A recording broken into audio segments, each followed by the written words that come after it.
this is part 30 of our Let's Play series for Breath of the Wild, and this part will be visiting the Wahgo Katta Shrine. Now, I know we said we weren't going to pronounce those early on in our series, but we just did a ranking where we kind of had some fun with it, so why not carry on to the tradition from that ranking?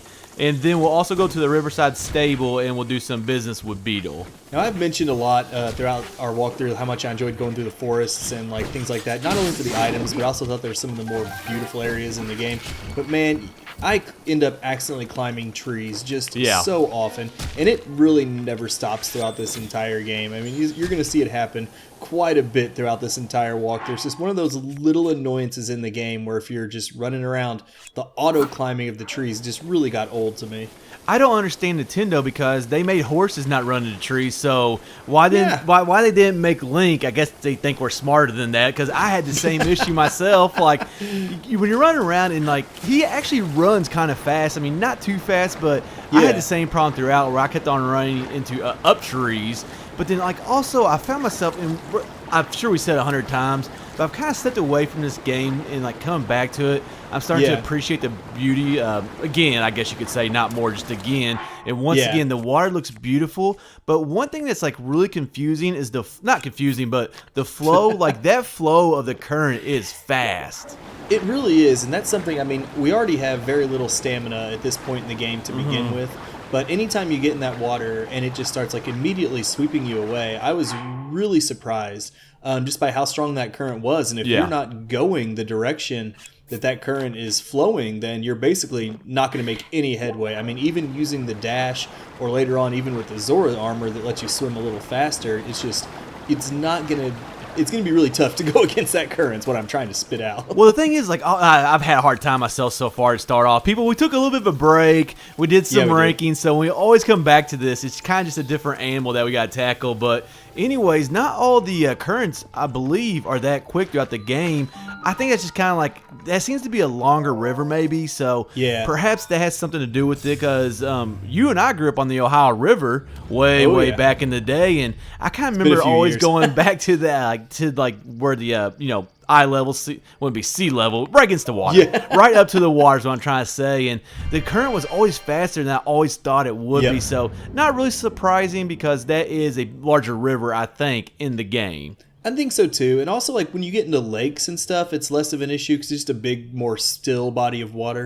But yeah, those rivers can definitely sweep you away. But kind of going along with something you mentioned there, it's been a little while since we've done one of these just walkthrough style commentaries. It's been a couple months, I think you mentioned. So there's a chance that we will say everything we want to say on this part in the first 2 minutes and have nothing else to talk about. Well, that happens if we've been doing commentary like this back to back to back. That's true. But oh crap, I was gonna say, I had a point, and once again, I completely I don't even know what direction I was going to go right there, but I just go to but how about the shrine we're in? Yeah, that's exactly where I'm going to go. But this shrine right here, I kind of did like it. You had a lot easier time with it than I did. It's not really a hard shrine at all. It's just like the bouncing takes a little bit of time, and I just kept on building things, and I guess I suck at it because they just kept on falling over.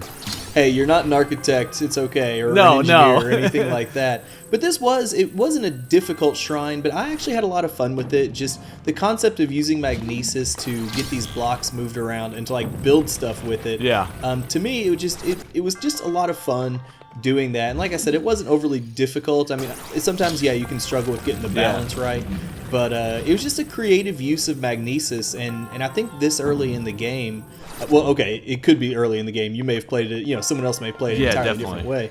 But it's fun to just have these shrines that show you examples of how you can use like the magnesis rune or cryonis or stasis or anything like that. It's almost like a bit of a tutorial. It's like once you get outside the shrine, here's some ideas of stuff you can do. Yeah, and like you said, I'm no Art Vandalay or anything like that, so I wanted to squeeze that in like when you were talking, but you kind of already started, so I was like, well, I'll kind of get away from it and bring it back right there. But I mean, really not that long of a shrine at all, and I mean, some of them are like that.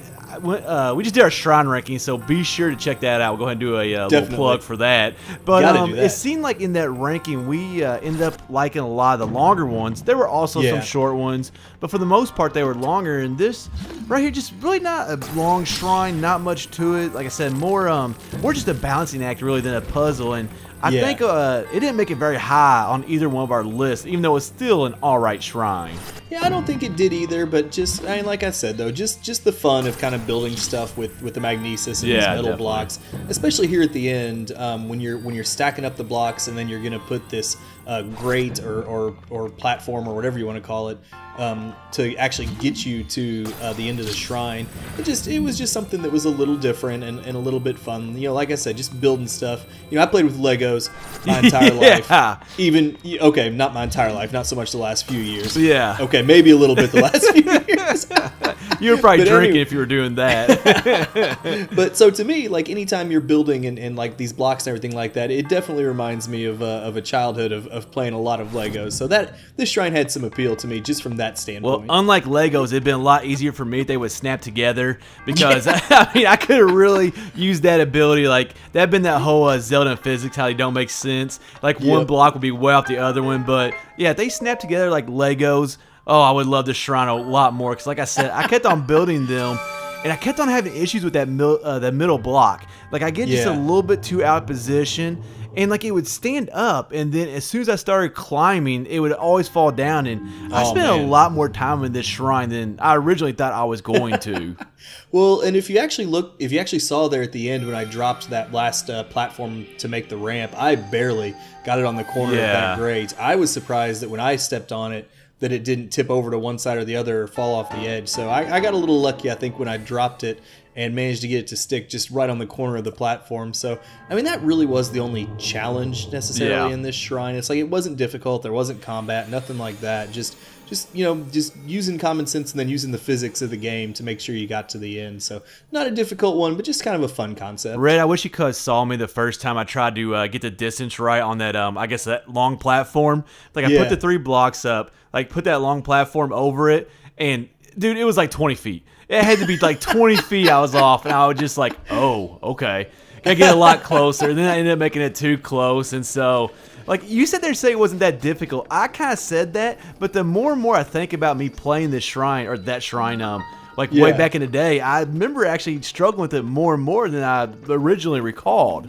Well, just some of the depth perception can definitely be a little bit off with this game and with magnesis, making sure, especially with the longer platform like that, you know, with the blocks it's a little easier because it has the little light spot underneath it that shows you where you're going to set it down. But with that longer platform, you know, that doesn't always tell the whole picture. So it can definitely add a little bit to the challenge. Well, I got to be honest. When I was playing this game, I shouldn't break myself down, but I was drinking some nights, a little bit nothing wrong more with than I should have because I was playing over a lot of weekends. So there were some nights that I got to particular places. That could have been one of them where I just might have had a little bit too much to drink. And it happens. You know how it is when you're trying to balance things and then drink at the same time.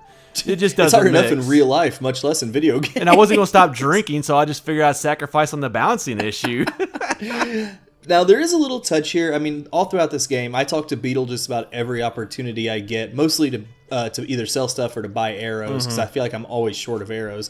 But there's a little animation that I didn't really notice until actually going back and reviewing for this video. Just every time you go up and talk to him, he like reaches up over his head and pulls down his tray, like it's showing he's like open for business now. It's just one of those little touches that again just really stood out, or that made this game stand out. And like for some reason to me that just made me laugh, just seeing him reach up. He's like, yep, I'm now open for business. Yeah, you definitely bought a lot more in this game than I did. If I didn't have it, I just found another way of going about the puzzle or the combat or whatever. But anyways, let's go ahead and wrap up part 30 of Breath of the Wild.